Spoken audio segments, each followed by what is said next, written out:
ನಮ್ಮ ಸಮಾಜದ ಆಸ್ತಿ, ನಮ್ಮ ಸಮುದಾಯದ ನಾಯಕರು. ಅವರಿಷ್ಟು ವರ್ಷದ ಜೀವನಾವಧಿಯಲ್ಲಿ ಒಂದು ವರ್ಷವೂ ಕೂಡ ಅವರು ಜನ್ಮದಿನನ ಆಚರಣೆ ಮಾಡ್ಕೊಂಡಿದ್ದಿಲ್ಲ.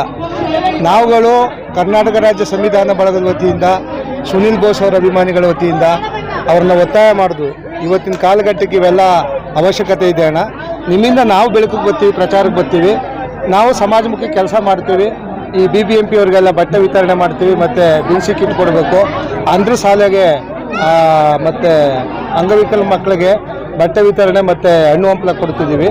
ಭಾಳ ವಿಶೇಷವಾಗಿ ನಾವು ಮಾಡ್ತೀವಿ, ನಮಗೊಂದು ಅವಕಾಶ ಮಾಡಿಕೊಡಿ ಅಂತ ಹೇಳಿದಾಗ ಭಾಳ ಇದು ಮಾಡಿ ನಾವು ಇವೆಲ್ಲ ಅರೇಂಜ್ ಮಾಡಿಬಿಟ್ವಲ್ಲ ಅಂತೇಳಿ ಉಳ್ಕೊಂಡ್ರು.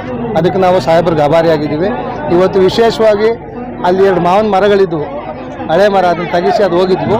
ಹಂಗಾಗಿ ಸಾಹೇಬ್ರ ಕೈನಲ್ಲಿ ಮಾವಿನ ಸಸಿಗಳನ್ನ ನಡೆಸೋದ್ರ ಮುಖಾಂತರ ಅದು ಫಲಗಳು ಪಕ್ಷಿಗಳು ತಿನ್ನಲಿ ಅನ್ನೋ ವಿಶೇಷವಾಗಿ ಅವರ ಹುಟ್ಟುಹಬ್ಬ ಆಚರಣೆ ಮಾಡಿ ನಮ್ಮ ಕರ್ನಾಟಕ ಸಂವಿಧಾನ ಬಳಗದ ವತಿಯಿಂದ ಬೆಳ್ಳಿ ಕಿರೀಟ ಹಾಕಿ ಭಾಳ ವಿಶೇಷವಾಗಿ ನಾವು ಅಭಿಮಾನದಿಂದ ಇವತ್ತು ನಾವು ಹುಟ್ಟುಹಬ್ಬನ ಆಚರಣೆ ಮಾಡಿದ್ವಿ. ಸಾಹೇಬ್ರು ಅದಕ್ಕೆ ಸ್ಪಂದಿಸಿದ್ದಾರೆ. ನಾವು ಯಾವತ್ತೂ ಸಾಹೇಬರಿಗೆ ಚಿರುಣಿ ಆಗಿರ್ತೀವಿ. ನಮ್ಮ ಸಮುದಾಯದ ಎಲ್ಲ ನಾಯಕರ ಪರವಾಗಿ ಸಂವಿಧಾನ ರಕ್ಷಣೆಗೆ ಯಾವ್ಯಾವ ಥರದ ಕಾರ್ಯವೈಖರಿಗಳನ್ನ ರೂಪಿಸಬೇಕು, ಹೊಸ ಕಾರ್ಯಯೋಜನೆಗಳನ್ನ ಮಾಡಿದ್ದಾರೆ. ಈಗಾಗಲೇ ಸಂವಿಧಾನ ಓದುವಂಥ ಪ್ರತಿ ಶಾಲೆಯಲ್ಲಿ ಪ್ರತಿನಿತ್ಯ ಓದೋಕೆ ಮಾಡಿದ್ದಾರೆ, ಮಾನವ ಸರಪಳಿ ಮಾಡಿದ್ದಾರೆ.